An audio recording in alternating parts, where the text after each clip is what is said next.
This podcast is brought to you by the IIEA, sharing ideas, shaping policy. Welcome to this IIEA webinar on the topic of the role of the private sector in warfare. And to discuss this topic, we're delighted to be joined today by Mr. Franklin Kramer, Distinguished Fellow and Board Director at the Atlantic Council, who has been very good enough to take time out of his schedule to speak to us. It is a situation that since Russia's full-scale invasion of Ukraine in 2022, Western states have learned important lessons about the role of the private sector in wartime, including how to counter cyber attacks, ensuring the continuity of government, and ensuring the integrity of communications. In these areas, the private sector has played an important role, providing expertise and resources that governments themselves may not have had. And their capacity to augment national security, of course, risks making the private sector targets possibly of hostile aggression. To discuss these lessons, Dr. Kramer will speak to us for about 20 minutes or so, and then we will go to a question and answer with our audience. Just to mention that today's talk and the question and answers are both on the record, and you'll be able to join the question and answers using the Q&A function on Zoom. And also feel free to join the discussion on Twitter, which is using the handle @IIEA. Now let me formally introduce Mr. Kramer. Frank, as we have been, he has allowed us to call him, is a distinguished fellow and board director at the Atlantic Council. He has served as a senior political appointee in 2 administrations, including Assistant Secretary of Defense for International Security Affairs. At the US Department of Defense, Frank was in charge of the formulation and implementation of international defense and political military policy, with worldwide responsibilities and including NATO and Europe, the Middle East, Africa, and Latin America. Outside of his formal responsibilities in the non-profit world, he has been a senior fellow at CNA, which is the National Security Independent Analysis Security Body, chairman of the board of the World Affairs Council of Washington, D.C., a distinguished research fellow at the Center for Technology and National Security Policy at National Defense University, and an adjunct professor at Elliott School of International Affairs in Washington. His main areas of focus include defense, both conventional and hybrid, China, managing competition, military power, NATO and Russia, and of course, Ukraine, cyber, including resilience and international issues, and also trade and globalization. He has also written extensively on China, NATO, trade, and also most recently Ukraine, given the situation and the war there, on which he has written, and also on the private sector now, on which he will speak to us, the role of the private sector in warfare. So may I hand over the floor to you, and we look forward to hearing your talk, Frank. Well, thank you very much. It's a pleasure to be here. It's a pleasure to have the opportunity to talk with you and also ultimately with the audience, and I look forward to the interactions with the audience. So as indicated, what I want to talk about today is the role of the private sector in warfare.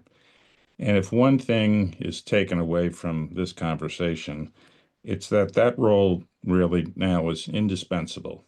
It's indispensable to the effective conduct of warfare. It's indispensable to all that militaries might do.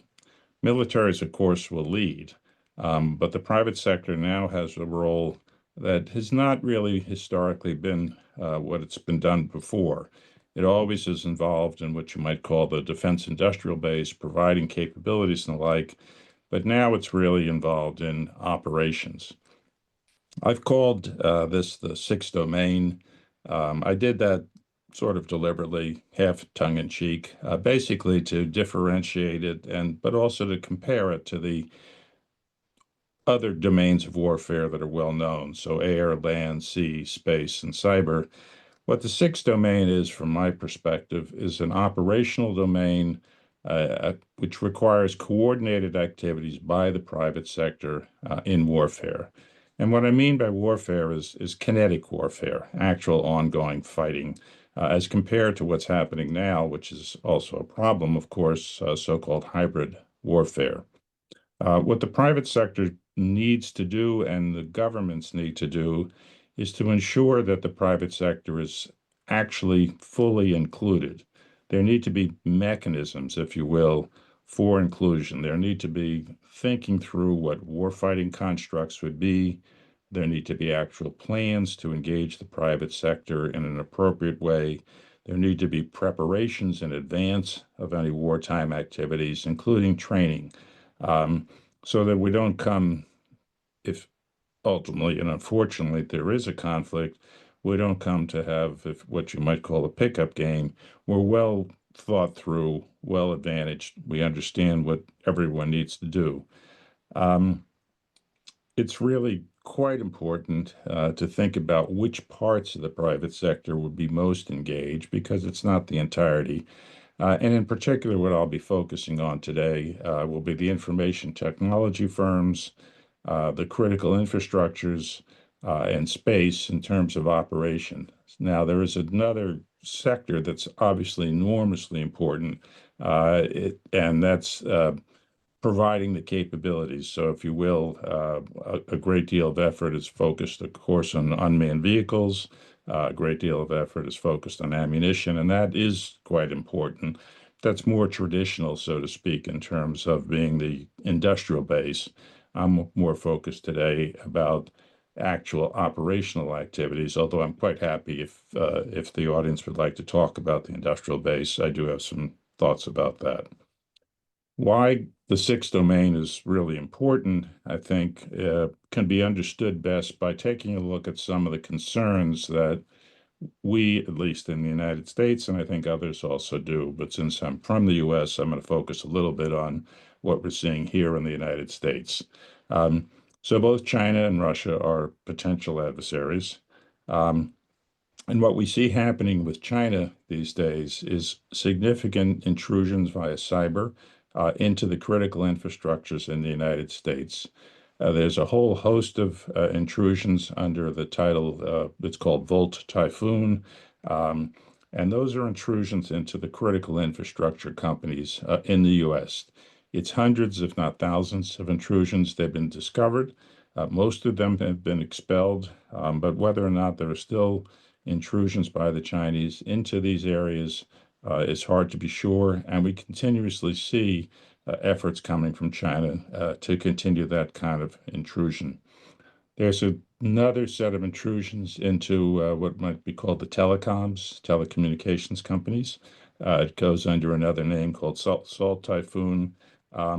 That was successful in accessing the communications of actually millions of people, including high-level people during the campaign. For example, the vice presidential candidate, now Vice President Vance's communications were attacked. So we have all these continuous activities by the Chinese, and we would know that in a warfare situation, they would undertake the same kind of thing.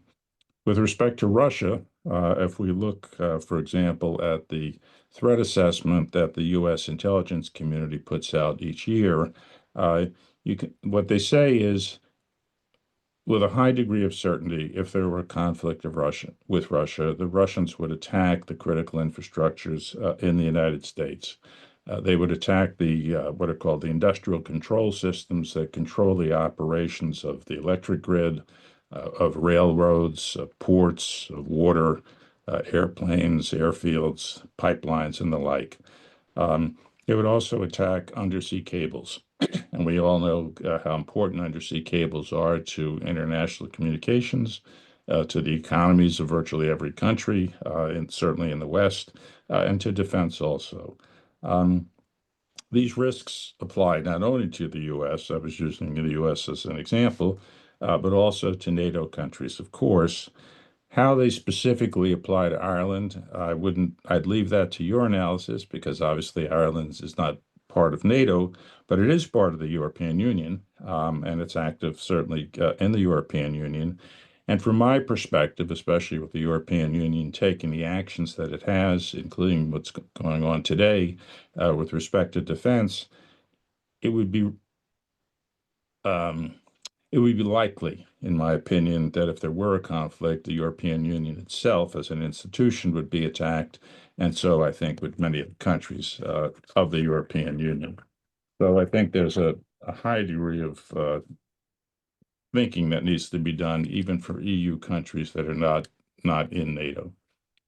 If one wants to get another perspective, one can look, of course, with respect to the role of the private sector as to what's now ongoing in Ukraine. And it gives one an idea what warfare would look like and what the private sector's role would be. And there in Ukraine, I think we can see that there are at least 5 different sectors in which the private sector is playing important functional roles. Cybersecurity would be one, cloud computing another, space a third, artificial intelligence a fourth, and communications a fifth. The private sector is playing both defensive and offensive roles, so it's not just playing defense. It's obviously not shooting the weapons, but it's providing a lot of support on the offensive side as well as on the defensive side. So walking down those different arenas that I just mentioned, with respect to cybersecurity, one sees multiple firms like Google or Microsoft or ESET from Europe providing assistance to the Ukraine government, to Ukraine companies, and for that matter, to people. It's an effort to ensure the resilience of the various functionalities inside of Ukraine, that the government works, the economy works, people can communicate with one another. The second area, of course, is cloud computing. And I say, of course, because the Ukraine government did something very smart just prior to the war. They took essentially all the governmental functions at the central government level and uploaded them to the cloud, to a cloud that was outside of Ukraine. So that meant that even if the Russians were successful in affecting the governmental functions on the computers that were in Ukraine, the functionality itself continued because the information could come from the cloud, the communications could come from the cloud, and that has worked really very, very well. The third area, space. Pretty much everyone, well, many people have heard of Starlink, of course.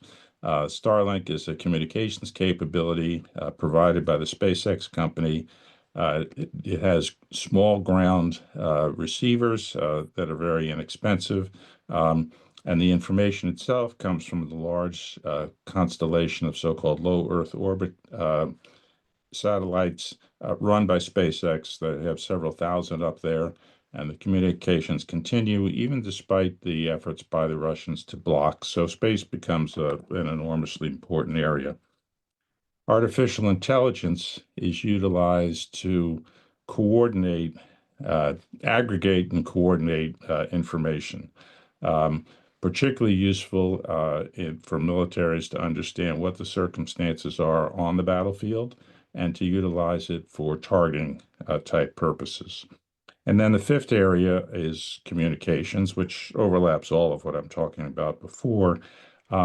But an interesting and very important part to think about in terms of the private sector's capabilities is in the communications area. From time to time, the Russians will succeed, both either kinetically or through cyber, in blocking communications. But unlike a circumstance where an adversary is seeking to steal data, and if you steal it once, you have it, in communications, you may go down, but you can come back up. So the ability to reconstitute, and that sometimes if it's a kinetic strike involves physical reconstitution, if it's a cyber strike, it involves bringing back up the code and to be able to operate. There's a great deal of resilience in communications. So it's not one and done.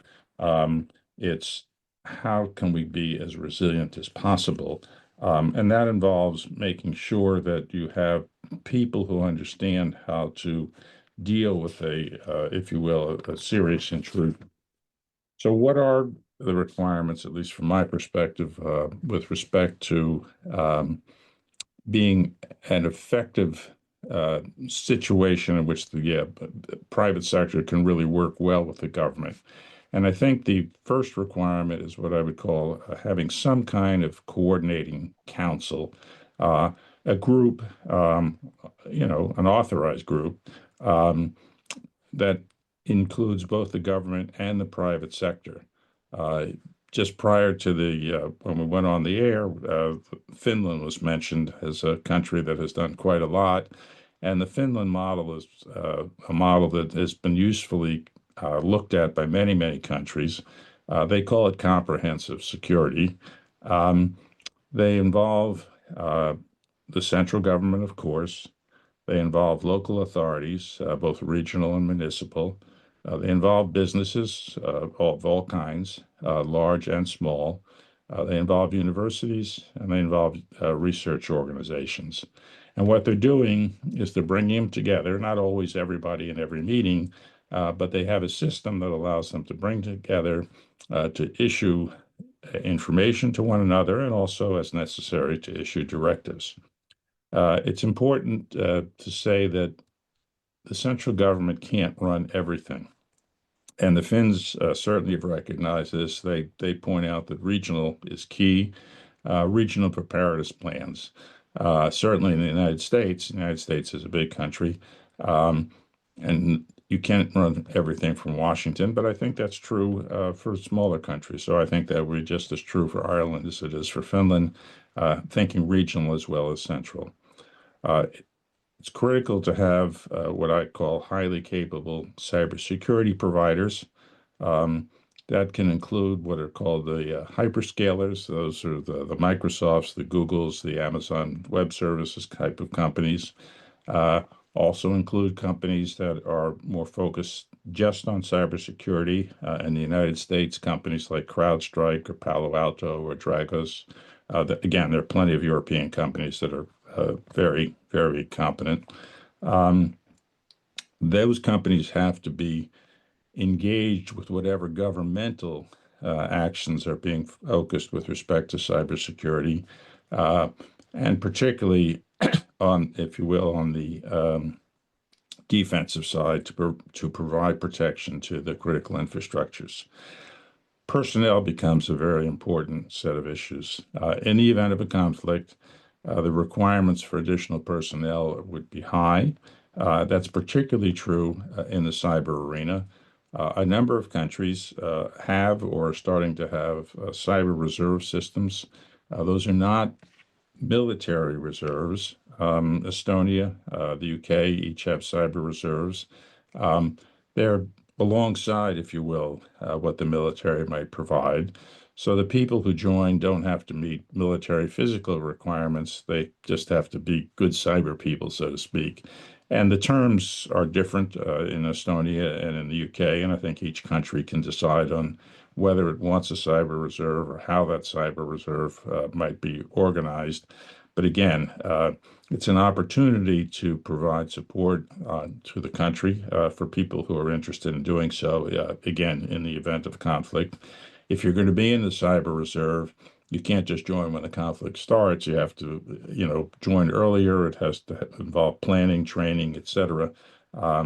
So thinking through how to utilize a cyber reserve is an important element of being ready, so to speak, an important element of making sure that the private sector's role in warfare will actually be effective.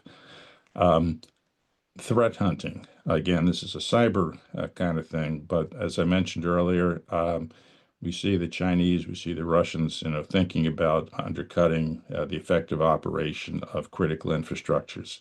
One way to deal with that, of course, is to be hunting inside the code, inside the critical infrastructures themselves, um, to see whether or not there's any malware there and to expel the malware. That's a continuous type of process. It has to be continuous monitoring. It should be done before any conflict, but it certainly would need to be done during a conflict. To make that effective, one has to plan, one has to organize, one has to train who's going to do what. How does a private sector firm interact with the governmental organizations? So, for example, in the United States, we have the critical infrastructure, cybersecurity and critical infrastructure agency. That's a governmental agency. We have all these private sector firms. How are we going to put them together? Another area, of course, are undersea cables. Undersea cables, provide huge amounts of information. In fact, they run most of the information among countries these days, some, of course, through satellites. Ireland itself has undersea cables. It also has some new ones that, as I understand, are being built. And then the Irish Sea itself has many, some of which are connected to Ireland, some not. So protecting undersea cables is a problem. One has to be able to monitor them. It's a problem that's been noticed by many. NATO has set up an organization, it's headquartered in the UK, to deal with undersea issues. A number of countries have come together, particularly in the North Sea, to work on undersea together. The Baltic, of course, is an area that we've seen cables affected, shall we say. So how to deal with undersea is a big issue. That brings one to how does one really monitor that? I mentioned briefly unmanned vehicles. There are unmanned vehicles that are called underwater unmanned vehicles that can be relatively inexpensive. And so developing a UUV fleet, an unmanned underwater vehicle fleet, to provide the necessary monitoring is one way to think about that. That, of course, is a role for the private sector. Repair. If a cable is broken, someone needs to repair it. There are all too few repair ships in the world, let alone in the United States or Europe. So expanding that repair fleet, again, is very, very important. I mentioned communications. I mentioned Starlink. As many on this call probably know, there were a few bumps, so to speak, in Starlink's provision of communications during the Ukraine war, particularly towards the beginning. In the United States, at least, we have what's called the Defense Production Act, and that basically allows the president, if he determines, to require the provision of both services or goods, but services in this case, if necessary. It can preempt any commercial contracts, although there's indemnification and so that the company wouldn't be hurt. But it's important for countries to think about how they would ensure the provision of services from the private sector, because private sector companies are busy doing other things, many of them, and how they relate to what would be necessary in wartime, again, needs to be thought about, and there needs to be the appropriate legislative capabilities. That raises the issue, of course, of resources. The private sector can't be, well, it can be, but it won't work very well if it has to provide all these capabilities for free. So it's important, again, in terms of the planning, in terms of the legislation and the like, to make provision for the appropriate resourcing of what the private sector will be asked to do. This amounts to, contracts which are done regularly, of course, but it needs to be thought about as opposed to just trying to do it on the fly in the event. Other areas that are very important, I already mentioned space. Communications technologies are critically important, and space is one place where the private sector, especially these days, has gone far ahead of the public sector. I mentioned low Earth orbit satellites. SpaceX is not the only one, but there are many up there, and will be more, and they need to be integrated. Again, artificial intelligence for targeting, and for different things also. So if one's on the continent, if there were a actual conflict, one could expect various logistics hubs to be affected by the fighting. So if a normal route, say a railroad route, is taken out, what's the alternative? Well, artificial intelligence could help figure that out on a very quick basis. A human being could figure it out also, of course, but we might as well take advantage of the abilities of artificial intelligence to do what some people call dynamic rerouting and the like. So bringing artificial intelligence into thinking through, and then of course that requires the private sector firms that have the artificial intelligence capability to previously been engaged, to know what they might be asked, to have the data that would be relevant and the like. I mentioned already cyber offense briefly. Private firms should not do cyber offense on their own, but in the context of war and working with the government, they could act as a cyber reserve. They could provide information on the one hand. They do have capabilities to keep people off their own networks, for example, if you're a hyperscaler, and they could be a really good resource. So let me stop there, if that's a useful overview of what I've been thinking about. And I look forward to talking with you further. This podcast is brought to you by the IIEA, sharing ideas, shaping policy.